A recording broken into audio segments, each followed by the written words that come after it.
Hi viewers, ఈరోజు నేను ఒక కిడ్స్కి ఇష్టమైన రెసిపీ చేయబోతున్నాను. అదేంటో చూద్దామా? పప్పుచారు కావాల్సిన పదార్థాలు: పప్పు, వెజిటేబుల్స్ అయిన చింతపండు పులుసు. చూడండి, నేను ఫస్ట్ వెజిటేబుల్స్ అన్నీ కట్ చేసి పెట్టుకున్నాను. పప్పును ఫస్ట్ క్లీన్ చేసుకొని నేను పప్పు ఉడికించుకున్నాను. నెక్స్ట్ బౌల్ పెట్టి ఆయిల్ వేసి పోపు దినుసులు వేసి పచ్చిమిర్చి, ఆనియన్స్, అల్లం వెల్లుల్లి పేస్ట్, హల్దీ పౌడర్, కరివేపాకు వేసి ఫ్రై చేశాను. ఇప్పుడు నేను కట్ చేసి పెట్టుకున్న వెజిటేబుల్స్ని యాడ్ చేస్తున్నాను. చూడండి, వెజిటేబుల్స్ ఏమేమి వేసానో చెప్తాను.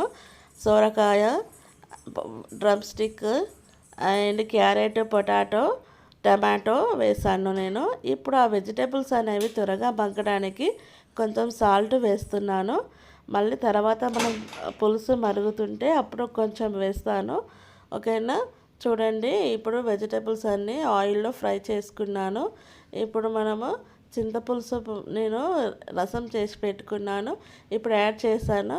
అది మరుగుతుంటే మనము పప్పు ఉడికిపెట్టుకున్నాం కదా, ఫస్ట్ అది మిక్సీ గ్రైండ్లో వేసి పేస్ట్ చేసుకున్నాను, అది యాడ్ చేశాను. ఇప్పుడు పప్పుచారు అనేది బాగా మసులుతుంది. ఎప్పుడైనా పప్పుచారు మసిలేటప్పుడు మనం కొత్తిమీర, కరివేపాకు వేస్తే ఆ ఫ్లేవర్ చాలా బాగుంటుందండి. ఇప్పుడు పప్పుచారు చాలా మరగాలి.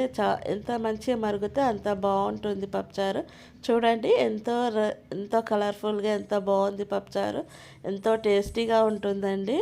మా పిల్లలు చాలా ఇష్టంగా తింటారు ఈ పప్పుచారుని. మీరు కూడా ట్రై చేసి చూడండి. నా ఛానల్ని ఫస్ట్ చూసినట్లయితే please subscribe, like and share అండి. నేనైతే ఈ పప్పుచారుతో పాటు ఒక ఆమ్లెట్ వేసుకొని నేను తిన్నాను. ఎంతో బాగుందండి. మీరు కూడా ట్రై చేసి చూడండి. ఓకేనా?